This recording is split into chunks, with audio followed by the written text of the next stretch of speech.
السلام عليكم ورحمة الله وبركاته. أهلا بيكم. تعالوا نعمل مع بعض أحلى مقادير وأحلى طريقة لفطيرة شم النسيم المنجقونة على الطريقة البورسعيدي أو الشريك في بعض الأماكن بيسموها.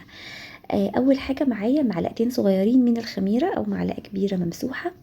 أنا هستخدم النهاردة نص كيلو من الدقيق، فحطيت عليه نص كوباية من السكر، وحطيت كمان 3/4 كوباية من اللبن. تقدروا تزودوا اللبن شوية لحد بس ما العجينة تلم معاكم. العجينة بتاعت البريوش عجينة جامدة. لحد بعد كده ما هقول لكم باقي التفاصيل.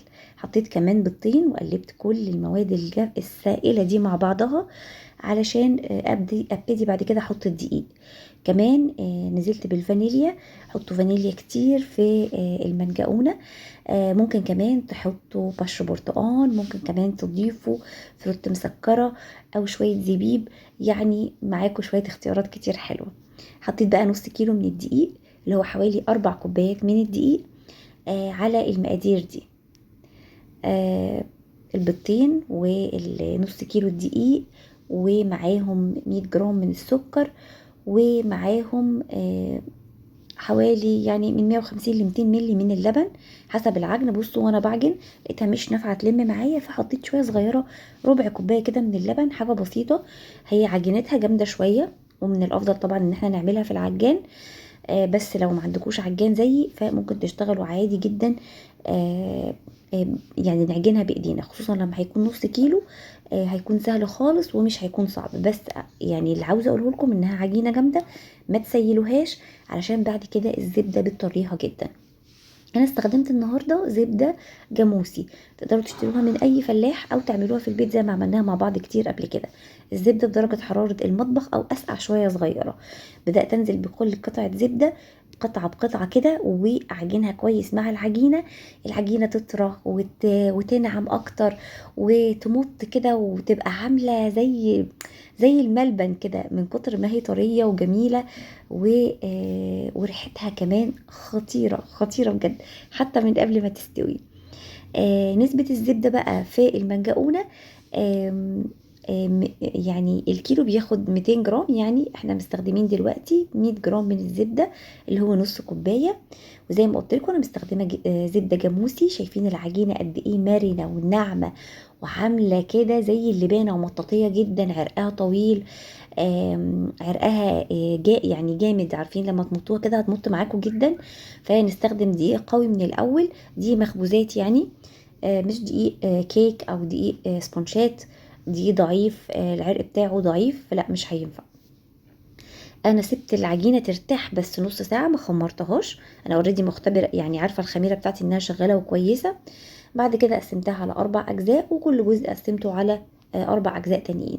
نص كيلو بيعمل حوالي من 13 ل 15 بريوشايه او منجقونيه. المنجقونه نوع من انواع البريوش، بس يعني ايه، مكوناتها اقتصاديه شويه اكتر من البريوش. البريوش كل حاجه فيه اعلى من المنجقونه.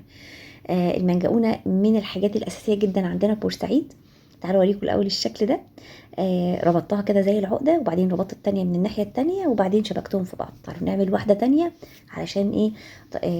الشكلين اللي انا عملتهم معاكم دول اكتر شكلين تقليديين بيتباعوا عندنا في كل المحلات. حتى الناس اللي بتعمل اوردرات دايما الاقيهم عاملين الشكلين دول من اشكال المنجقونه.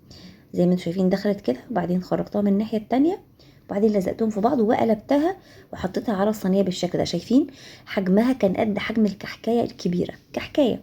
بعد كده عملت سائل للتلميع علشان بس السكر يثبت معايا ويديني لون حلو للمنجقونه وهي بتتحمر في الفرن او هي بتستوي في الفرن. حطيت بيضايه كامله، ممكن تحطوا صفار بيضه بس، وحطيت عليها ربع كوبايه من اللبن، وحطيت عليها ظرف نسكافيه او شويه، يعني مش لازم ظرف بحاله، وشويه فانيليا، وقلبتهم كويس. ودهنت بيها وش المنجقونه بتاعتي. تقدروا على فكره البيضه بشويه اللبن دولي اقل من ربع كوبايه لبن بتكفي كميه كبيره جدا. طبعا الكيلو اتبقى مني حاجات كتير، انا عامله نص كيلو بس اتبقى مني كتير جدا، كميه كبيره. بعد كده ضفت لها السكر على فكره بعد ما بيترش عليها بيساعدها انها تخمر، يعني مش من المستحب انكم ترشوا السكر في الاخر. شايفين بقت قد ايه ولزقت في بعضها ازاي. هو ده اللي ينجح المنجقونه معانا، انها تخمر كويس. انا اديتها ساعتين في التوقيت ده من السنة، اديتها ساعتين مش اقل من ساعة علشان المنجقونة تخمر. المنجقونة عجينة قوية، مليانة مغذيات ومليانة حاجات متقلاها في التخمير، يعني مش بتخمر بسهولة. وخاصة ان انا ما خمرتهاش مرة اولانية، انا اشتغلت بيها على طول، يا دوب ريحت العجينة بس شوية عشان تكون سهلة معايا في التشكيل. ده طبعا الشكل التقليدي للمنجقونة. الشكل الاولاني بفتحه معاكم، شايفين عاملة زي الجاتو، هشة جدا. العروق بتاعتها قوية، انتوا لو شفتوني وانا بقطعها بصوا بشدها، بس شايفين عاملة ازاي، عاملة خيوط كده. الزبدة طبعا بتشتغل شغل عالي، تقدروا تشتغلوا بأي نوع زبدة زي ما قلت لكم. اشوفكم بقى الفيديو الجاي، باي باي.